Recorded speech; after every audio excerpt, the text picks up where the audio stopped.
भारत दहशतगर्द गिरोहों के जरिए हाइब्रिड वॉर को फरोग दे रहा है। ये गिरोह भी मार्का हक में भारत को जिल्लत आमेज शिकस्त जैसा अंजाम पाएंगे। फील्ड मार्शल सैयद आसिम मुनीर का नेशनल वर्कशॉप बलूचिस्तान से खिताब। आर्मी चीफ की भारत की जानिब से दहशतगर्द अनासर की सरपरस्ती की शदीद मजम्मत। कहा, मादर वतन को दरपेश किसी भी अंदरूनी या बैरूनी खित्ते का मुंह तोड़ जवाब दिया जाएगा। दहशतगर्दी का कोई मजहब, फिरका या नस्ल नहीं होती। इज्तिमाई कौमी असम के बगैर दहशतगर्दी जैसे खतरे से निपटना नामुमकिन है। पाक फौज दहशतगर्दी की लानत के मुकम्मल खात्मे तक अपनी जिद्दोजहद जारी रखेगी। बलूचिस्तान की तरक्की पाकिस्तान की कौमी यकजहती और इस्तेहकाम के लिए नागुज़ीर करार। तमाम इदारों के दरमियान बाहमी ताउन और मजबूत कौमी हिकमत अमली अपनाने की जरूरत पर जोर। ISPR के मुताबिक आर्मी चीफ और शुरका के दरमियान आजादाना और भरपूर सवाल जवाब की नशिस्त भी हुई।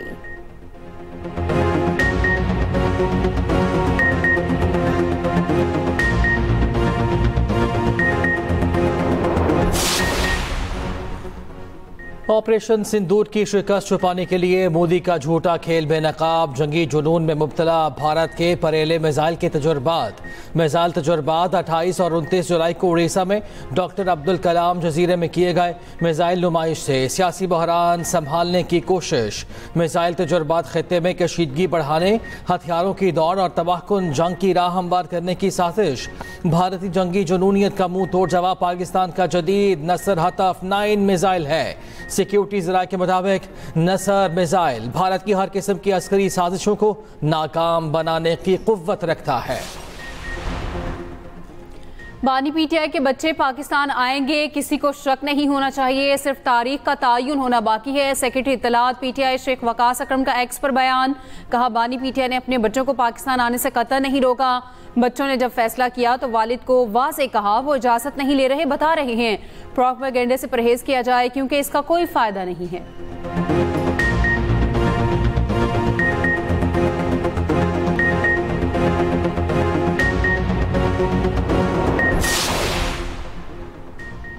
बानी PTI का कोई अमल सियासी या माली मुनाफे के बगैर नहीं होता। वज़ीर दिफा ख्वाजा आसिफ का रद्द-ए-अमल। कहा, बहुत से ड्रामों में से ये भी एक ड्रामा था।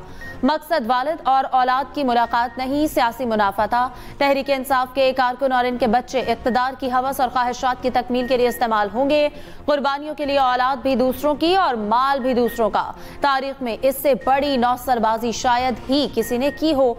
वज़ीर इत्तलात पंजाब अस्मा बुखारी ने कहा, फुप्पो की ख्वाहिश पूरी ना हो सकी, भतीजे पाकिस्तान नहीं आ रहे। 5 अगस्त का एहतजाज आगाज से कबल ही फ्लॉप शो हो गया। अलीमा बाजी ने भी नाम निहाद एहतजाज की नाकामी की पेशगी इत्तला दे दी।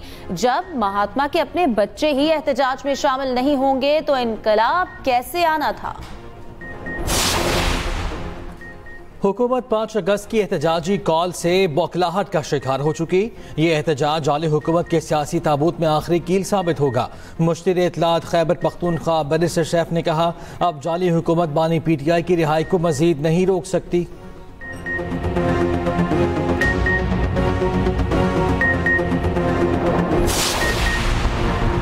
हसन अब्दाल में झारीकस के करीब डबल कैबन गाड़ी बरसाती नाले में बह गई। 3 बहनों समेत 4 खवातीन की लाशें निकाल ली गई। शनाख्त किंजा, नाजिया, एमन और साबिरा के नाम से हुई। 4 साला बच्चे मुस्तफ़ा की तलाश जारी, 5 को जिंदा बचा लिया गया। तमाम अफराद का ताल्लुक वाह कैंट से है। बदकिस्मत फैमिली शादी से वापस आ रही थी। रावलपिंडी ढोक बदाल के बरसाती नाले में बह जाने वाले बच्चे की लाश मिल गई।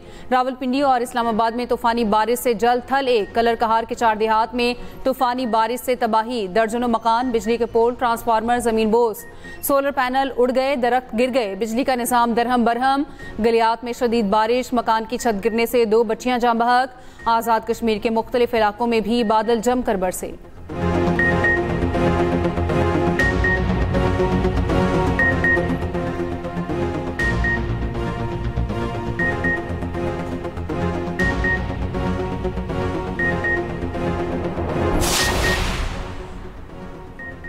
मॉनसून के नुकसानात से निपटने के लिए तजावुज़ात क्यों नहीं हटाई गई। पंजाब में दरियाओं और आबी रास्तों से 897 तजावुज़ात क्यों ना हटाई गई। क्या लोग इसी तरह मरते रहेंगे और जिम्मेदारान कुछ नहीं करेंगे? चेयरमैन सेनेट कायमा कमेटी बराए आबी वसाइल शहादत अवान बरहम। आबी गुजरगाहों से तजावुजात न हटाने वालों के खिलाफ क्रिमिनल कार्रवाई की जाए। मेंबर कमेटी हुमायूं मोहम्मद ने कहा, 2022 के सैलाब के बाद हमने कोई बेहतरी की। वफाकी वजीर आबी वसाइल मोइन वट्टू ने कहा, मिल्कियती जमीनें भी दरियाओं के रास्तों में आ चुकी हैं। तजावुजात रोकथाम के लिए वफाक और सूबों को मिलकर काम करना होगा। कमेटी का वजारत में ग्रेड 17 से 21 की 16 खाली असामियों पर इजहार तशवीश। रूस के मशरकी साहिल के करीब 8.8 शिद्दत का जल्जले के बाद कामचटका रीजन में सुनामी 3 से 4 मीटर ऊंची लहरें साहिली इलाकों से टकरा गईं। मुतासरा इलाकों में कई इमारतें गिर गईं। मुतअद्दिद अफराद जख्मी। अमरीका, जापान, इंडोनेशिया, फिलिपाइन में भी सुनामी वार्निंग जारी। साहिली इलाकों से इनखला की हिदायत। लोगों ने इमारतों की छतों पर पनाह ले ली। जापान का फुकुशिमा जोहरी प्लांट भी खाली करा लिया गया। Canada, Mexico, Australia, New Zealand, Ecuador में भी सुनामी की वार्निंग जारी। अमरीकी रियासत हवाई में सुनामी के सायरन। साहिली इलाके से इनखला। बंदरगाहों से जहाज हटाने की हिदायत। लोगों ने ग़िज़ाई अशिया जमा करने के लिए अमाकीर्स का रुख कर लिया। बदतरीन traffic jam. California, Oregon, Washington, British Columbia, Alaska, Vancouver में भी सुनामी की एडवाइजरी जारी।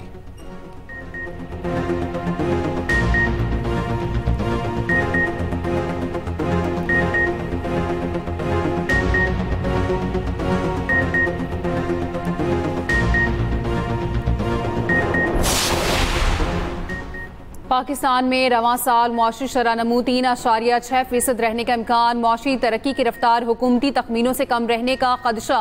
आलमी इक्तसादी सूरत हाल पर IMF की ताज़ा तरीन रिपोर्ट जारी। IMF के मुताबिक हुकूमत ने मुआशी शरह-नमू का हदफ 4.2% मुकर्रर कर रखा है। पाकिस्तान की मुआशी शरह-नमू आलमी मुआशी तरक्की की रफ्तार से बेहतर रहने का इम्कान है। आलमी सतह पर महंगाई में कमी और माली हालात में बेहतरी आ रही है।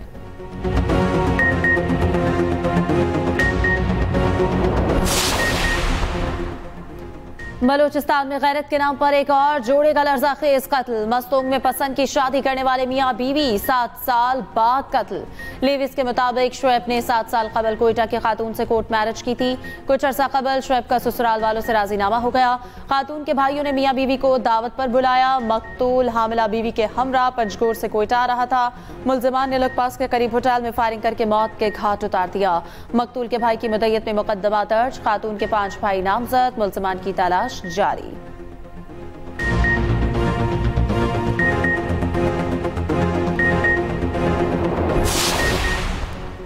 कराची के लिफ्टन चाइना पोर्ट में लड़के लड़की के कत्ल का वाक़या। गुजरावाला से मकतूला के भाई वक़ास समेत 11 अफराद गिरफ्तार।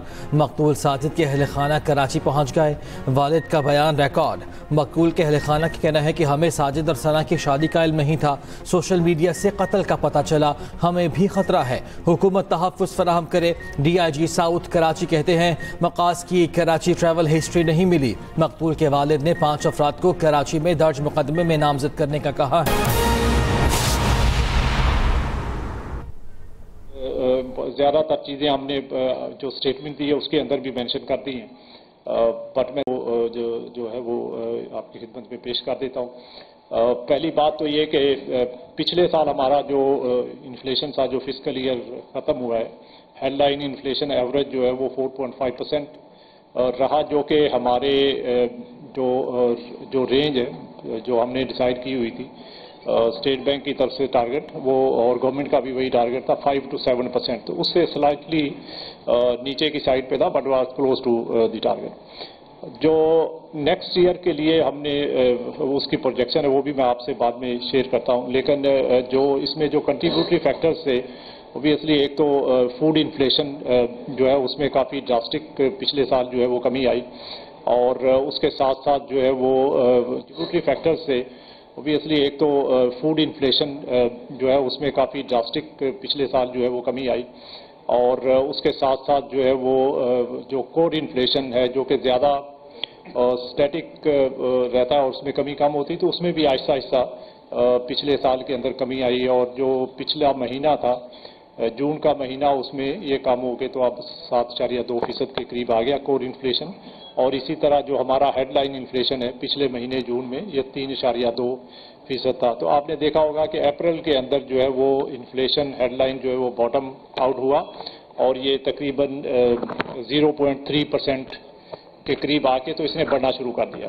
और पिछले 2 माह में मई और जून के अंदर इसमें इजाफा हुआ है और आगे भी हम देख रहे हैं कि इसका अगले साल जो है वो थोड़ा शुरू में कम इजाफा है, उससे आगे थोड़ा ज़्यादा इजाफा है, बट इसका नॉर्मल जो स्टांस है हमारा वो वही रहेगा। और इसके साथ साथ जो हम देख रहे हैं कि चूँकि एनर्जी प्राइसेस अभी रिसेंटली कुछ उसमें एडजस्टमेंट्स हुई हैं और आगे चल के बेस इफेक्ट जो है वो उसका भी वो फेवरेबल नहीं रहेगा, तो उसका भी इम्पैक्ट जो है वो नेक्स्ट ईयर में आएगा। तो इस सब चीज़ों को देखते हुए कमेटी ने ये डिसाइड किया और उसके अलावा बाकी के जो हमारे इंडिकेटर्स हैं जिसमें खासकर जो है वो एक्सटर्नल अकाउंट की हमारी सिचुएशन है उसको भी रिव्यू किया और उसके बेस पे कमेटी ने डिसाइड किया कि हम जो है वो इस साल का इस कमेटी में इन्फ्लेशन इसका जो रेट है वो उसको मेंटेन रखें।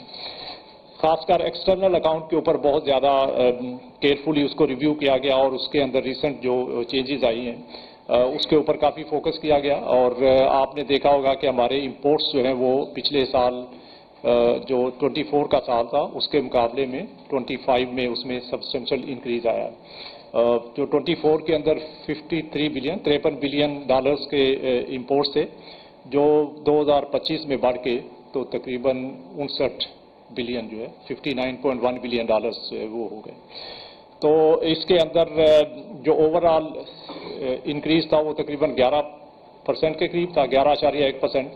लेकिन ज़्यादा जो इसमें देखने की बात है कि नॉन ऑयल इंपोर्ट्स में कैसे उसमें चेंज आया। तो नॉन ऑयल इंपोर्ट्स जो हैं वो 16% से बढ़े हैं और ये इस चीज़ को भी इंडिकेट करता है कि हमारे जो इंपोर्ट्स हैं उसमें एक ब्रॉड बेस्ड ग्रोथ हुई है और साथ में इकोनॉमिक एक्टिविटी ने चूँकि पिकअप करना शुरू किया है तो उसमें अदर देन ऑयल इंपोर्ट्स जो है वो भी काफ़ी सब्सटेंशियल इंक्रीज आया है।